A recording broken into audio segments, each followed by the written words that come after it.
હાલ દિવાળીના તહેવારો માટેની ખરીદીની ધૂમ ચાલી રહી છે। લોકો ખરીદી માટે બજારમાં ઉમટી રહ્યા છે અને આ વર્ષે ગ્રાહકો પ્રધાનમંત્રીના લોકલ ફોર વોકલના મંત્રને અનુસરીને વિદેશી વસ્તુઓની જગ્યાએ સ્વદેશી વસ્તુઓ ખરીદવાનું પસંદ કરી રહ્યા છે।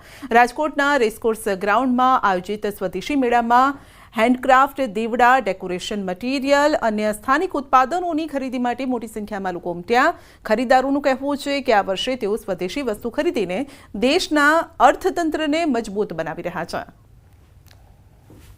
અહીંનો કલ્ચર કેવી રીતના છે, આપણી સંસ્કૃતિને અપનાવવા માટે બધું જે પહેલાંનું જે કલ્ચર છે એના માટે ફોલો કરીએ અને આગળ વધીએ। જે બહારનું છે એ ના આવે અને આપણું જે હેન્ડમેડ જે બનાવેલું છે એને આપણે અપનાવીએ। પૈસા પણ બહાર ન જવા જોઈએ અને આપણા લોકોને આપણને જ બેનિફિટ થાય એવું કરીએ। આપણા જે સિટી છે એને જ આપણે ફોલો કરીએ અને એને જ જે ફાયદો થાય એના માટે બેસ્ટ છે। દિવાળી આવી રહી છે તો આપણે સૌથી વધારે દિવાળીના તહેવારોમાં આપણે માટીની બનેલા આપણે કોળિયા છે, લાપસૂપ છે, જેવી વસ્તુ આપણે માટીનું જે બનેલું છે તો કે આપણા દેશમાં બનેલું છે, આપણા દેશની માટીમાંથી બનેલું છે તો આપણે એનો ઉપયોગ વધારે કરીએ, આપણે એની ખરીદી વધારે કરીએ।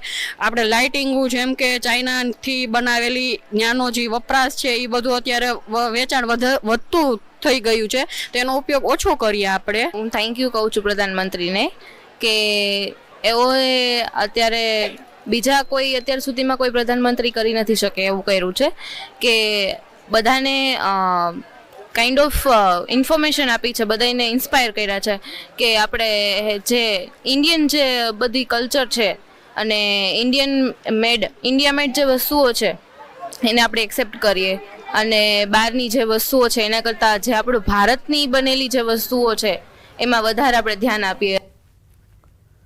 તો વેપારીઓ માટે પણ આ સ્વદેશી મેળો સારી આવકની તક સાબિત થઈ રહ્યો છે। આ વર્ષે તેમની દિવાળી પણ ખૂબ સારી જશે। તમામ નાના વેપારીઓએ વડાપ્રધાનનો હૃદયપૂર્વક આભાર માન્યો। સ્વદેશી મેળામાં મારો સ્ટોલ છે, ખરીદી સારી થાય છે, અહીંયા બેનિફિટ પણ સારો મળે છે। દિવાળી એકદમ સરસ જશે, અહીંયા પ્રોફિટ ખૂબ સારો થયો છે, તેનો ખૂબ ખૂબ આભાર છે પ્રધાનમંત્રીને જે આ સ્વદેશી મેળાનું આયોજન કર્યું છે તેમાં કેટલાની રોજગારી આમાંથી આગળ ગઈ હશે। અહીંયા બી જેટલા બી સ્ટોલ છે બધા પોતાની જાતે જ બધું બનાવે છે અને બધાનું બસ એવું જ કહેવાનું છે કે આપણે આપણી વસ્તુને અપનાવીએ। જેમ કે અમે આ બધા નાસ્તા ઘરે બનાવ્યા છે, આ બધા મુખવાસ છે અને એનો રિસ્પોન્સ બી બહુ જ સારો છે, એટલે અમે બી એવું જ કહીએ છીએ કે આપણે આપણું અપનાવીએ અને બીજું બધું છોડી અને આપણું અપનાવીએ। આપણે બધા માટે એ કમ્ફર્ટેબલ છે, પણ ચાખે જે ટેસ્ટ કરે છે બધું એને ગમે છે અને લે છે। બહુ સારો, બહુ સરસ રિસ્પોન્સ છે। અમે બધા પ્રધાનમંત્રીનો ખૂબ ખૂબ આભાર અને આવું નેક્સ્ટ ટાઈમ પણ કરો એવી અમારી અપીલ છે। દરેક દર્શક મિત્રોને દિવાળીના આવનારા તહેવારને હાર્દિક શુભેચ્છાઓ। અમે અત્યારે અહીં રાજકોટ મહાનગરપાલિકા અંતર્ગત રેસકોર્સ ગ્રાઉન્ડમાં સ્વદેશી અભિયાન અંતર્ગત એક મોટો હેન્ડીક્રાફ્ટ સ્ટોરનું આયોજન કરેલ છે અને દરેક કસ્ટમર પણ અમારી ત્યાં આવીને અને સ્વદેશી વસ્તુઓ અપનાવવાનો પ્રયત્ન કરી રહ્યા છે। તો ભારત સરકારને અમે અભિનંદન આપીએ છીએ કે એક આવી મુહિમ ચલાવી અને દેશમાં ને દેશમાં દેશની આવક દેશમાં ઉપયોગ થાય। દિવાળીના તહેવારને ગણતરીના દિવસો બાકી છે। બજારમાં અવનવા ફટાકડાઓનું વેચાણ પણ થઈ રહ્યું છે। આ વર્ષે બજારમાં ફટાકડાની 250થી વધુ વેરાયટી ઉપલબ્ધ છે, જેમાં બાળકો માટે ફેન્સી ફટાકડાનો ટ્રેન્ડ જોવા મળ્યો છે।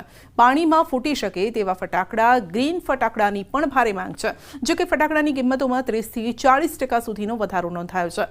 બજારમાં 30 રૂપિયાથી લઈને 30,000 રૂપિયા સુધીના ફટાકડા પણ મળી રહ્યા છે। 30 રૂપિયાથી લઈને 30,000 સુધીની તમામ વેરાયટી હાલ માર્કેટમાં ઉપલબ્ધ છે। ફટાકડા બજારમાં જે પ્રકારની ધૂમ મચી છે એવું લાગી રહ્યું છે કે ફટાકડા બજારમાં સૌથી વધારે હાલ ખરીદી થતી જોવા મળી રહી છે।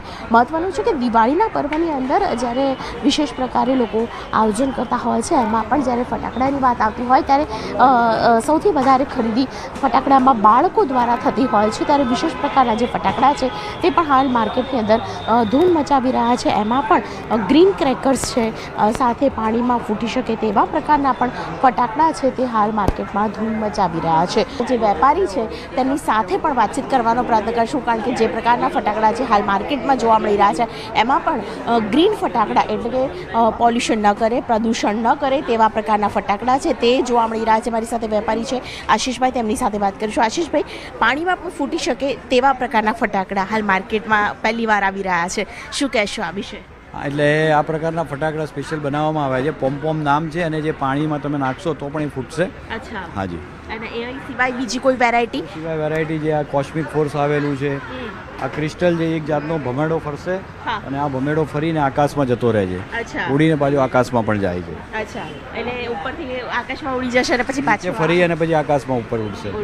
આ બબલ્સ છે, બબલ્સ ફાઉન્ટેન, નાના બચ્ચાઓ માટેની ફાઉન્ટેન છે. દજાઈની એવા ફટાકડા આવે છે, દાજે નહીં અને પોલ્યુશન પણ ના થાય. અચ્છા, એ સિવાય ખાસ કરીને વેરાયટી છે કઈ કઈ આ વખતે નવી જોવા મળી રહી છે? નવી આકાશી આતશબાજીમાં આ રાઇઝિંગ ઇફેક્ટ કરીને આઇટમ છે.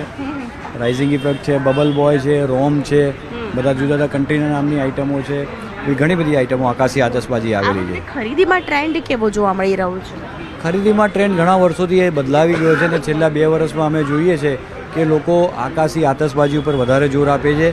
એવો નાની ચીલા ચાલુ જે કોઠી ચક્કર આપણે પહેલાંના જમાનામાં જો બાળકો વાપરતા હતા એની જગ્યાએ લોકો આતશબાજી જ વધારે વાપરી રહ્યા. આ વર્ષે ભાવ વધારો ખાસ છે નહીં, લગભગ ગઈ સાલના જેમ જ ભાવ વધારો છે, અને અંદાજિત જે નાનો મોટો ફુગાવાની અસરો એ જ છે, એના સિવાય ખાસ ભાવ વધારો છે નહીં. પ્રદૂષણ ન કરે, સ્મેલ ન આવે તે પ્રકારના ફટાકડા લોકો વધારે પસંદ કરી રહ્યા છે. પાણીમાં પણ ફોડી શકાય તેવા ફટાકડા આ વખતે વધારે ટ્રેન્ડ કરી રહ્યા છે. કેમેરા પર્સન શૈનિક મહેતા સાથે દીપિકા કુમાર, न्यूज़ 18 गुजराती, अहमदाबाद. मेरे बच्चों ने आज तक कभी भी दिवाली यहाँ सेलिब्रेट नहीं करी है, सो हम लोग फर्स्ट टाइम कर रहे हैं. दे अबाउट 10 years old और वो they looking forward to it. यहाँ का खाना, पटाखे, ऑब्वियसली पटाखे तो वहाँ पे बहुत फोड़ते हैं. हम लोग लगता है दिवाली वहाँ पे अच्छी सेलिब्रेट करते हैं, बट लेकिन परिवार के साथ सेलिब्रेट करने में वो मज़ा ही अलग है. सो बस एक्सपेक्टिंग रियली गुड थिंग्स. फटाखे इतना पर्सनल नहीं होता, हम लोग सब कुछ ऑनलाइन करते हैं. वहाँ पर ऑर्डर फटाखे ऑनलाइन करते घर आ जाते हैं. यहाँ पर बस आपको देखना मिलता है. It's a good experience, shopping experience. और ये सब फटाखे जो मैंने बचपन में फोड़े हैं ये सब वहाँ नहीं मिलते हैं. So again there is nostalgia for me as well. અમે એવરી યર્સ અહીંયા જ આવીએ છીએ લેવા માટે, બિકોઝ અહીંની વેરાયટી પણ સારી હોય છે, અને મતલબ ટ્રસ્ટેબલ ક્રેકર્સ હોય છે, કે એવું નથી કે હાથમાં ફૂટી જાય, ઓલ ઓફ સડન ફૂટી જાય, એવું ટ્રસ્ટેબલ હોય છે. અને વેરાયટીમાં બી શોર્ટ્સ ને એવું બધું અહીંયા ખાસું સારું મળી રહે છે તમને. અને હા, અને બાળકોને પણ જોઈને પણ ખબર પડે છે કે ના આ સારું છે, આ લેવું છે, એટલે એ રીતે બી બધી રીતે સારું છે. રાજકોટમાં દિવાળીના પર્વને લઈને એસટી વિભાગ સજ્જ થયું છે. એસટી વિભાગ દ્વારા 100 એક્સ્ટ્રા બસો દોડાવવામાં આવશે. રાજકોટ વિભાગ અંતર્ગત ગોંડલ, જેતપુર, જૂનાગઢ અને રાજકોટ સહિતના એસટી ડેપો પરથી બસ દોડાવશે. તો એસટી વિભાગ દ્વારા મુસાફરોને એડવાન્સ બુકિંગ કે ઓનલાઈન બુકિંગ કરાવવા અનુરોધ કરાયો છે. બસ સ્પોટ અને બસ ડેપો સહિતના સ્થળે ભીડ નિયંત્રણ માટે ખાસ વ્યવસ્થા કરવામાં આવી છે, અને બસ ડેપો પર એક્સ્ટ્રા સ્ટાફ પણ કાર્યરત રહેશે.